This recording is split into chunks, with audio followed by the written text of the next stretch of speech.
The title of her dissertation makes her opinion of video games pretty hard to miss. It's called Why We Are Better in Games Than in Real Life. I like it. Remarkably, she took this thought even a little further with her next publication, which was called Reality is Broken: Why Games Make Us Better and How They Can Change the World. Like you, like me, Jane loves games. Unlike you or me, or at least unlike me, she approaches them not only as a gamer and a developer, although she happens to be both, but also as a scholar and a cultural observer. As part of her research at the Institute for the Future in Palo Alto, California, she's calculated that worldwide, every week, global video game playtime totals 3 billion hours. That is a breathtaking number. 3 billion hours is 340,000 man-years being played every week. To put that number into perspective, 340,000 years ago was 3 ice ages ago. Neanderthal men had not yet appeared. This is a geological and even an evolutionary time horizon. And some people might cynically ask if we gamers have done any evolving during that time. Dr. McGonigle's work suggests that we actually have. She's found that gaming fosters optimism, skill, creativity and problem solving, and the ability to work with and trust others. For the good of humanity, she says, we need to spend more time gaming. From her lips to God's ears. And isn't that just a new insight on another old truth? In our response to creative excellence, whether in music or literature or art or games, we ourselves become more deeply human. There are many different responses to this new and intensely competitive world. Ours at Activision has been to pour more innovation, investment, and creativity into our best franchises and best opportunities, using new technologies in complement with existing models to make games deeper, more connected, and more immersive than ever before. But there are other approaches which are equally legitimate. Let me give you a couple of examples that will be coming from Activision that will launch this fall. It starts, of course, with our biggest franchise, Call of Duty Modern Warfare 3. To take a page out of Jane McGonigle's work, already the combined time people have played Call of Duty games comes to tens of thousands of years. There have been, I love this one, there have been more virtual bullets fired in Call of Duty gameplay than there are stars in the Milky Way. That is an actual statistic. I looked it up. Call of Duty is one of the strongest franchises with one of the most dedicated fan bases, not just in games, I think inarguably in all of entertainment. But even with all of that momentum, we can't afford to rest on our laurels, not for a second. Because when you're in the leadership position, as you all know, everybody is gunning for you. Excuse the pun. So Call of Duty Modern Warfare 3 is our most ambitious Call of Duty game yet. Our incredible developers, Infinity Ward and Sledgehammer Games, have teamed up in an unprecedented partnership to deliver a spectacular, adrenaline-pumping thrill ride of a campaign, all new multiplayer modes, and a completely reinvented Spec Ops. But for this Call of Duty, the game is literally just the beginning. In response to the seemingly insatiable appetite people have for this game and the countless hours spent in multiplayer, we created an entirely new studio called Beachhead to create an entirely new service called Call of Duty Elite. Now, Elite is designed to provide players with the ultimate multiplayer experience. It's effectively a franchise-exclusive social network coded from the ground up to meet the needs of Call of Duty players, regardless of their skill level or play style. And when it launches this fall, Elite will make the Call of Duty multiplayer experience more connected, more social, and more engaging than ever. We believe the free portion of Elite alone will be the best service in the industry and will improve the Modern Warfare 3 experience for all Call of Duty players at no additional cost. If players so choose, they can upgrade to the premium membership and unlock unprecedented levels of competition and connectivity. But that's completely optional.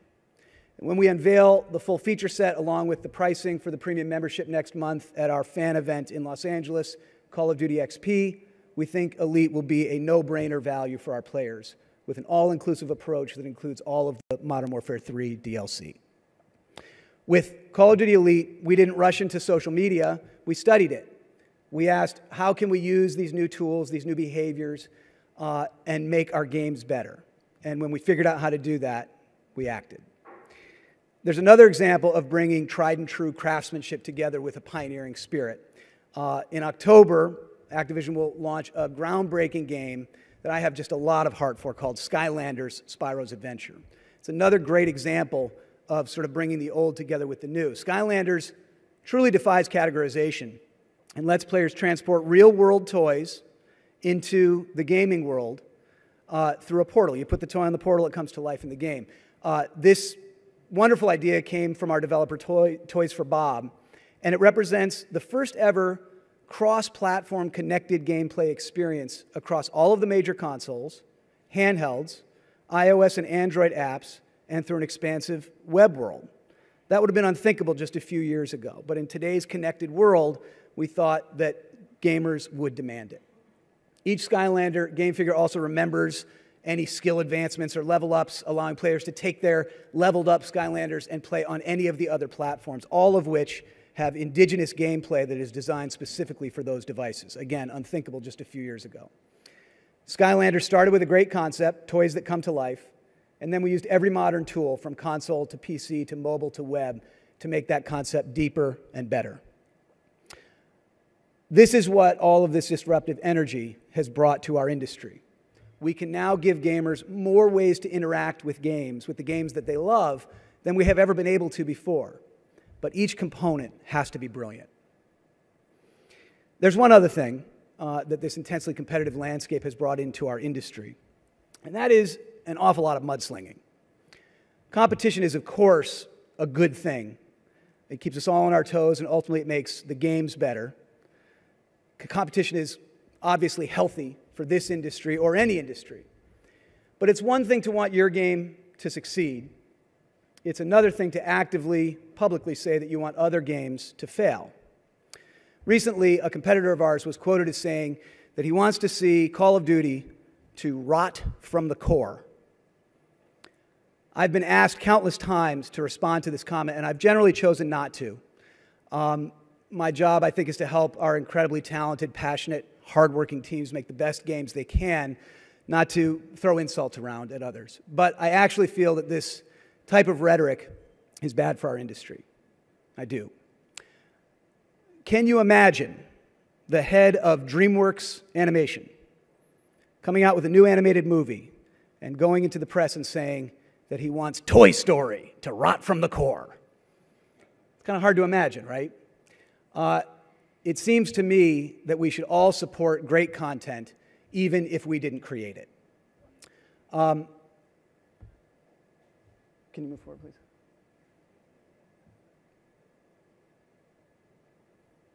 No, forward, not backwards. We're going backwards.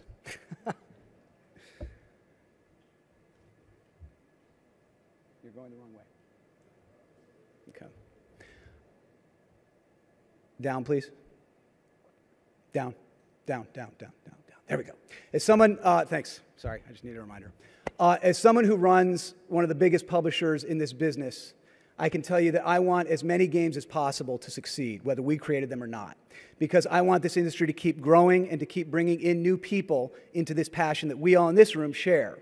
I believe that when someone in this industry does something great, whether they work in California, Sweden, North Carolina, the United Kingdom, or anywhere else, it doesn't just benefit their company, it benefits us all.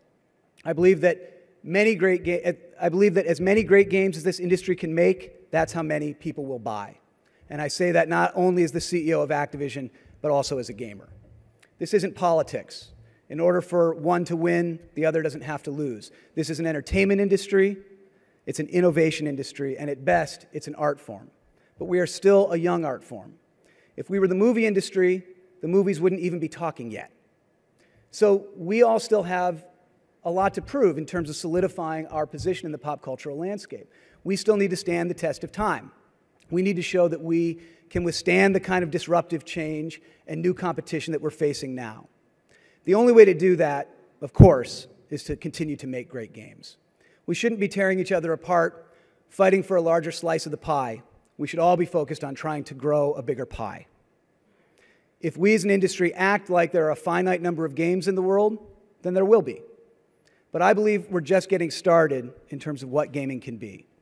Making great games is hard, and it's rare, and anyone can do it, deserves all of our support.